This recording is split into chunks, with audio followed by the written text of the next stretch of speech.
The Poem of Man God. Volume 1, Chapter 5. The Birth of the Virgin Mary, Part 2. 27th of August, 1944. Jesus says, "Rise and make haste, my little friend. I am longing to take you with me on the heavenly contemplation of Mary's virginity.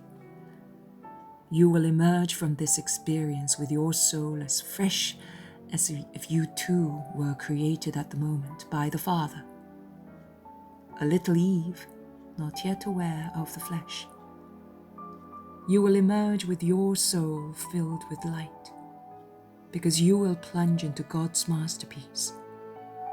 You will emerge with your whole being saturated in love, because you will have understood the degree to which God can love. To speak of the conception of Mary, the Immaculate, means to penetrate the sky, light, and love. Come and read her glories in the book of the Ancestor. God possessed me at the beginning of his works, from the beginning before the creation. From everlasting I was firmly set. In the beginning before earth came into being, the deep did not yet exist, and I was already conceived. The springs did not yet gush with water, and the mountains had not risen in their huge masses. Neither were the hills jewels in the sun when I came to birth. God had not yet made the earth, the rivers, the foundation of the world, and I was there. When he prepared the heavens, I was present. When with immutable laws he enclosed the deep under the surface. When he fixed the heavens firm, and he suspended there the springs of water. When he assigned the sea its boundaries, and gave laws to the waters. When he ordered the waters not to invade the shore. When he laid down the foundations of the earth, I was with him, arranging everything. I always played joyfully in his presence.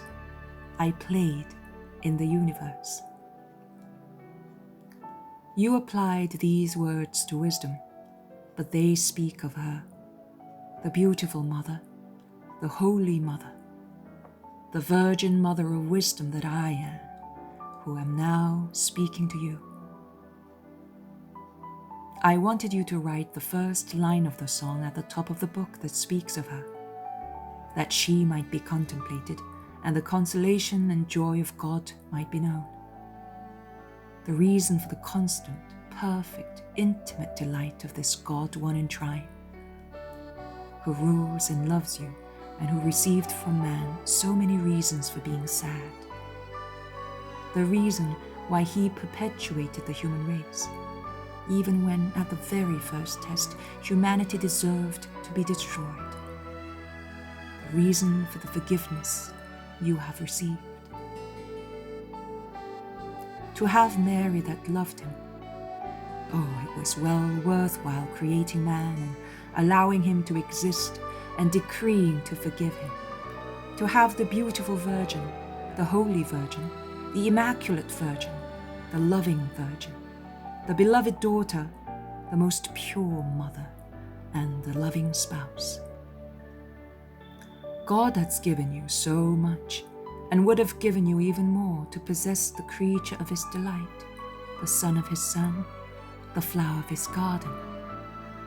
And he continues to give you so much on account of her, at her request, for her joy, because her joy flows into the joy of God and increases it with flashes that fill the light.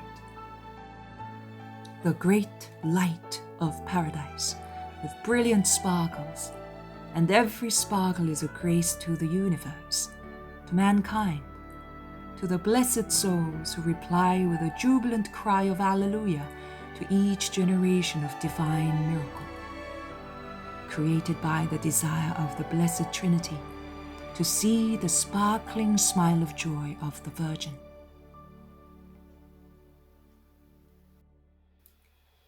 God desired to put a king in the universe that he had created out of nothing.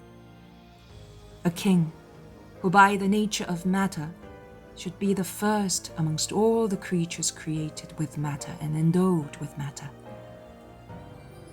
A king who by nature of the Spirit should be little less than divine, united to grace as he was in his first innocent day.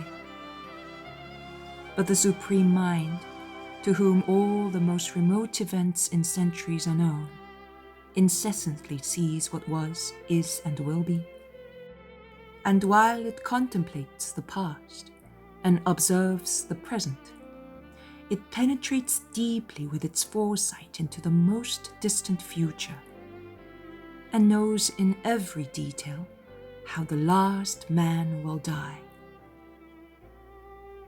Without confusion or discontinuity, the Supreme Mind has always known that the King created to be demigod at its side in heaven, heir of the Father, would arrive adult in his kingdom after living in the house of his mother, the earth with which he was made, during his childhood as child of the eternal Father for his day on earth. The Supreme Mind has always known that man would have committed against himself the crime of killing grace in himself and the theft of robbing himself of heaven. Why then did he create him? Certainly, many ask themselves why. Would you have preferred not to exist? Does this day not deserve in itself to be lived, although so poor and bare, and rendered harsh by your wickedness, so that you may know and admire the infinite beauty that the hand of God has sown in the universe? For whom would he have created the stars and planets that fly like thunderbolts and arrows, furrowing the vaults of heaven, or dash majestically in their rush of meteors, and yet seem slow, presenting you with light and seasons, eternally immutable, and yet always mutable? They give you a new page to read on the sky, every evening, every month, every year, as if they wish to say, forget your restriction, forsake your printed matter, which is full of obscure, putrid, dirty, poisonous, false, swearing, corrupting material, and rise, at least with your eyes, to the unlimited freedom of the firmament. Make your souls bright, looking at so clear a sky. Build up a supple of light to take to your dark prison. Read the word that we write, singing a sidereal chorus, which is more harmonious than the one drawn from a cathedral organ.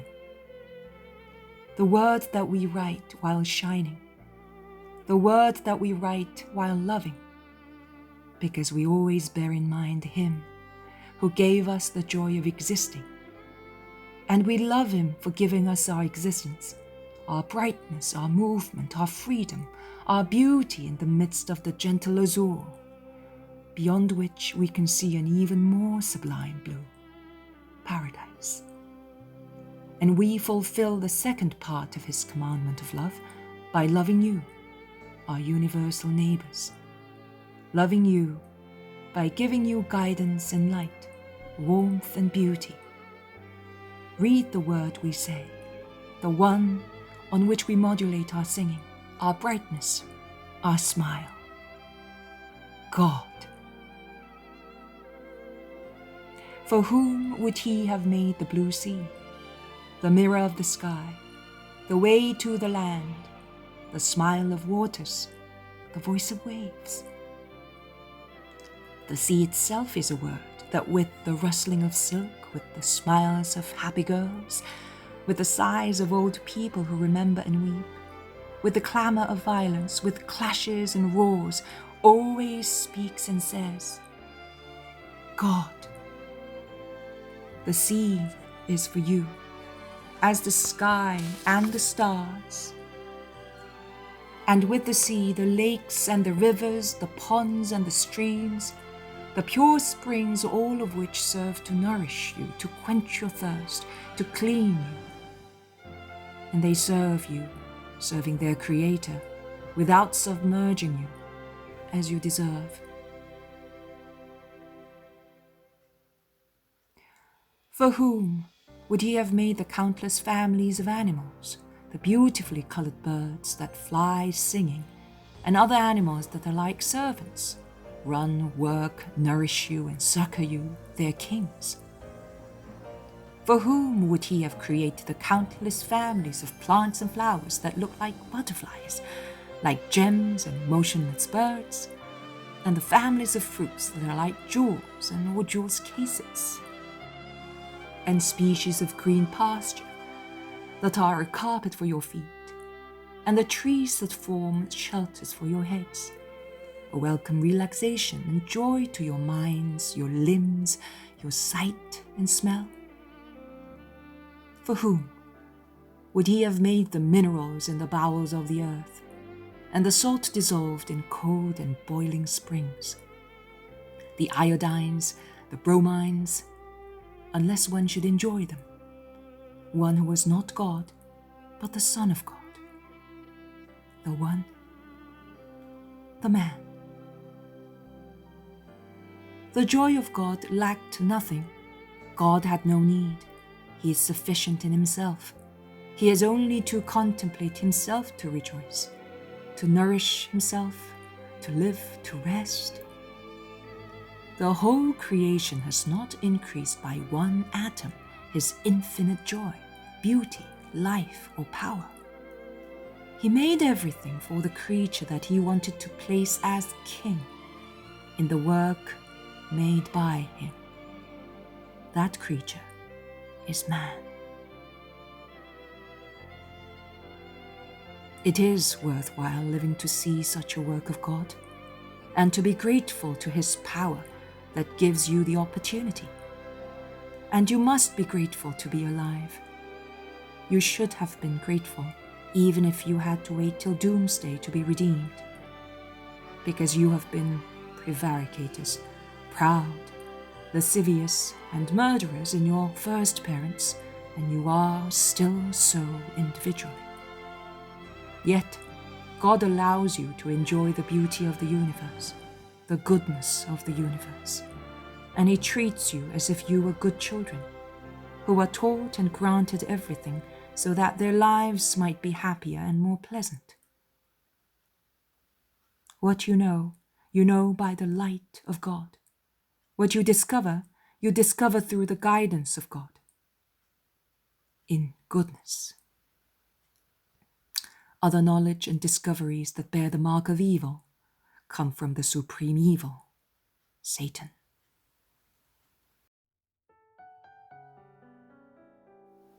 The supreme mind that knows everything, before man existed, knew that man would be a thief and self-murderer. And as the eternal goodness has no limits in being good, before guilt existed, he thought of the means to obliterate guilt. The means, I, the Word. The instrument to render the means, an efficient instrument, Mary. And the Virgin was created in the sublime mind of God.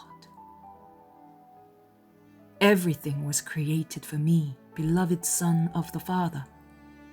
I, King, should have had under my divine royal feet carpets and jewels such as no royal palace had, and songs and voices and servants and ministers around me as no sovereign ever possessed, and flowers and gems, all the sublime, the greatness, the kindness that may derive from a thought of a God. But I was to be flesh as well as spirit, flesh to save the flesh, flesh to sublime the flesh, taking it to heaven many centuries before its time. Because the flesh inhabited by the Spirit is God's masterpiece, and heaven had already been made for it. In order to become flesh, I needed a mother. To be God, it was necessary that the Father was God. Then God created his spouse and said to her, "Come with me. At my side, see what I am doing for our son. Look and rejoice, eternal virgin, eternal maiden, and may your smile fill this empyrean, give the angels their starting note, and teach paradise celestial harmony. I am looking at you, and I see you as you will be, immaculate woman, who are now only a spirit, the spirit in which I rejoice. I am looking at you, and I give the sea and the firmament the blue of your eyes, the holy corn the color of your hair, whiteness to the lily and a rosy color to the rose, like your silky skin. I copy the pearls from your minute teeth. I make the sweet strawberries watching your mouth, and I give the nightingale your notes, and the turtle doves your weeping.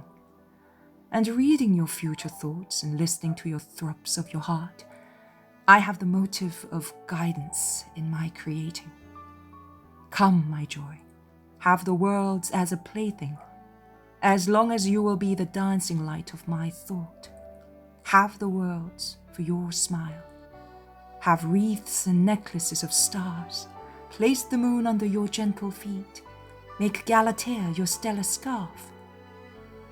The stars and planets are for you. Come and enjoy looking at the flowers. That will be a childish joy for your baby and a pillow for the son of your womb. Come and see sheep and lambs, eagles and doves being created. Stay beside me when I make the hollows of the seas and grooves of the rivers, and I raise the mountains and I adorn them with snow and forests. Stay here while I sow fudders and trees and vines, and I make the olive tree for you, my peaceful one, and the vine for you, my vine branch, who will bear the Eucharistic bunch of grapes.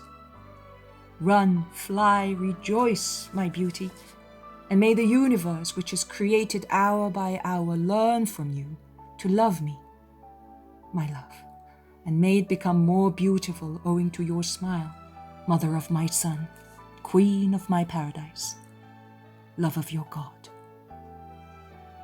And again, seeing the fault and admiring the faultless one, come to me, you who wipe out the bitterness of human disobedience, of human fornication with Satan, and of human ingratitude. I will take with you my revenge over Satan.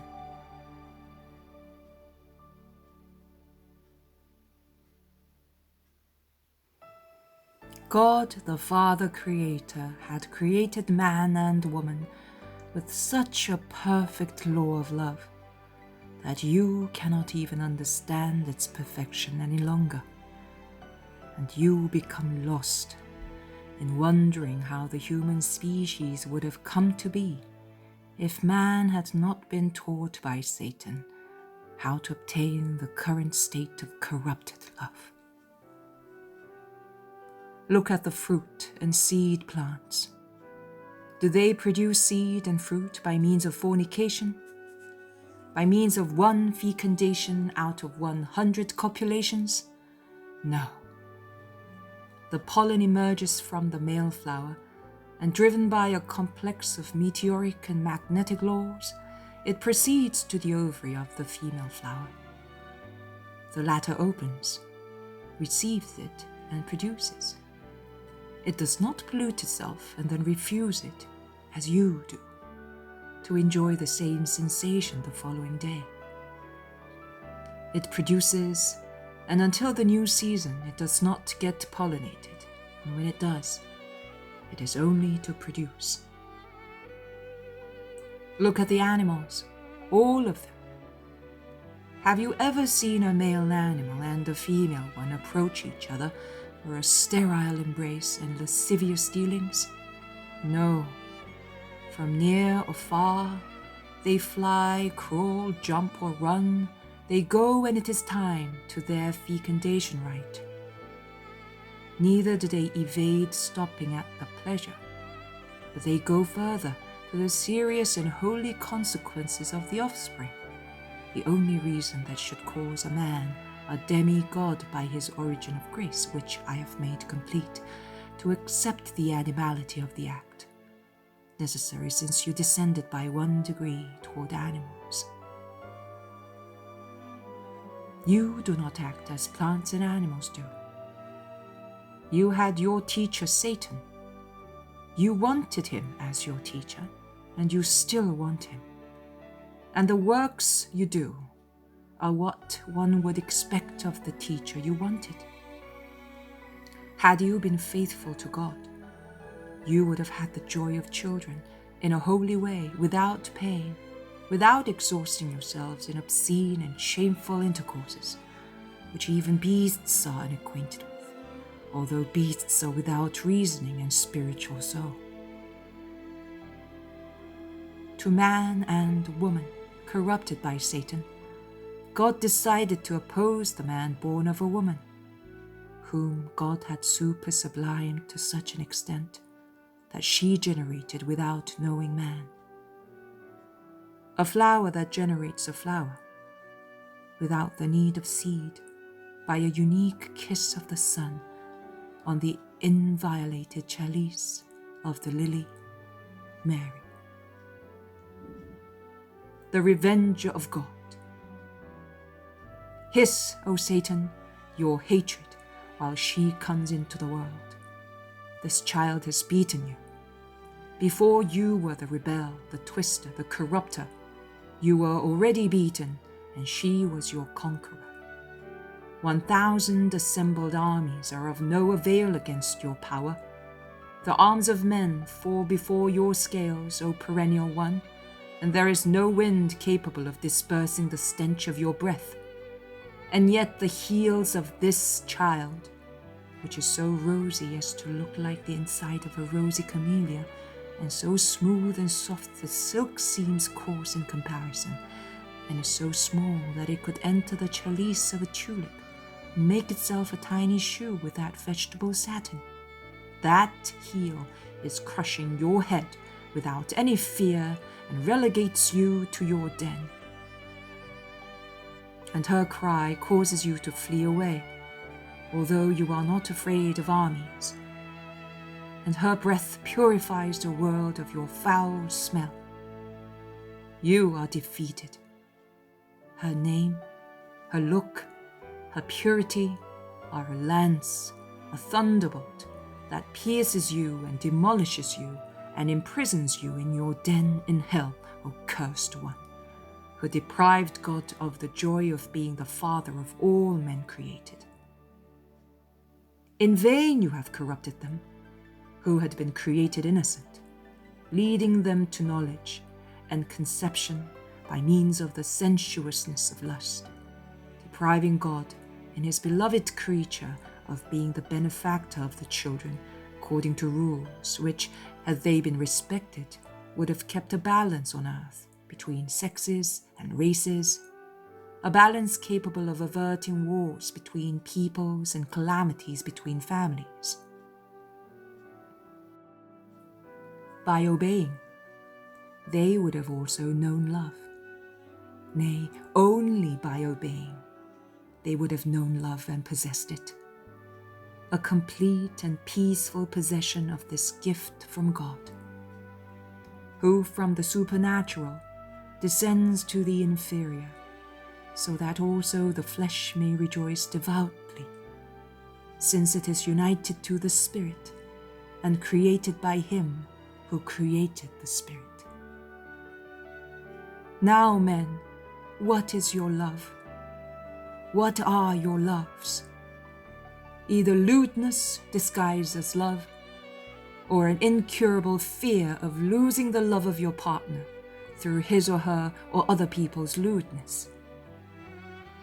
You are never sure of possessing the heart of your husband or wife, since lust entered the world. And you tremble and cry and become overwrought with jealousy, Sometimes you kill to avenge a betrayal. Sometimes you despair, and sometimes you lack will or even become insane. This is what you have done, Satan, to the children of God, those whom you have corrupted. Would have known the joy of having children without suffering pain, and would have experienced the joy of being born without fear of dying. But now you are beaten in a woman and by a woman. From now on, whoever loves her will become once again God's own, overcoming your temptations, to be able to look at her immaculate purity. From now on, mothers, though not able to conceive without pain, will find comfort in her. From now on, she will be the guide of married women and the mother of dying people, so that it will be sweet to die, resting on that breast, which is a shield against you, you cursed one, and against the wrath of God.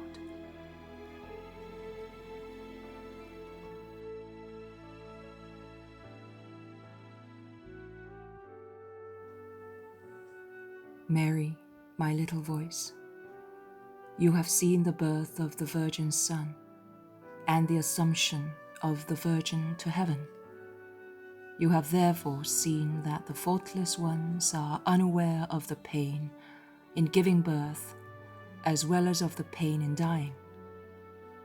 But if the most innocent Mother of God was granted the perfection of celestial gifts, all those who in the first parents had remained innocent and sons of God would have generated without throes as it was fair, having conceived without lust, and they would have died without anxiety.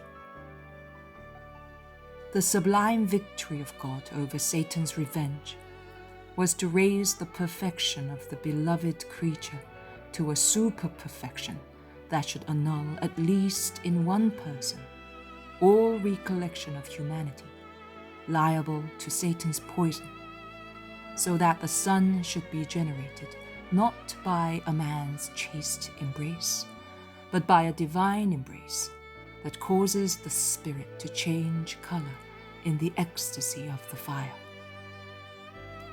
The Virgin's virginity. Come, contemplate this deep virginity that gives ecstatic dizziness in its contemplation. What is the poor, enforced virginity of a woman that no man married less than nothing? What is the virginity of a woman who wanted to be a virgin to belong to God, but is so in her body and not in her spirit, where she allows alien thoughts to enter and entertains allurements of human thoughts? It is a sham virginity, but still very little. What is the virginity of a cloistered nun who lives only for God? Very much, but it is never the perfect virginity when compared with my mother's. There has always been an association also in the Most Holy One, the original association between spirit and thought, the one that only baptism dissolves. It dissolves it, but as in the case of a woman separated from her husband by his death, it does not render virginity complete, such as it was in the first parents before sin. A scar remains and hurts, causing one to remember it, and it is always ready to become a sore, like certain diseases that periodically are made worse by their virus. In the Virgin, there is no sign of this dissolved association with the thought. Her soul appears beautiful and intact, as when the Father conceived her, gathering all graces in her. She is the Virgin. She is the only one. She is the perfect one, the complete one, conceived as such, generated as such, remained such, crowned such, and eternally such. She is the Virgin. She is the acme of intangibility, of purity, of grace that is lost in the abyss from which it emerged. In God, most perfect intangibility, purity, and grace. That is the revenge of the God Trine in One. Against creatures desecrated, he raises this star to perfection. Against pernicious curiosity, he raises this coy virgin, contented only with loving God. Against the science of evil, the sublime innocent virgin. In her, there is not only no knowledge of dejected love, there is not only non-acquaintance with the love that God had given to married people, much more. In her, there is the absence of incentives, the inheritance of sin. In her, there is only the icy and white-hot wisdom of divine love, a fire that strengthens the flesh with ice, so that it may be a transparent mirror at the altar where God married a virgin and does not lower himself because his perfection embraces her perfection, which, as it becomes a bride, is only inferior to his by one point, subject to him as a woman, but without fault as he is.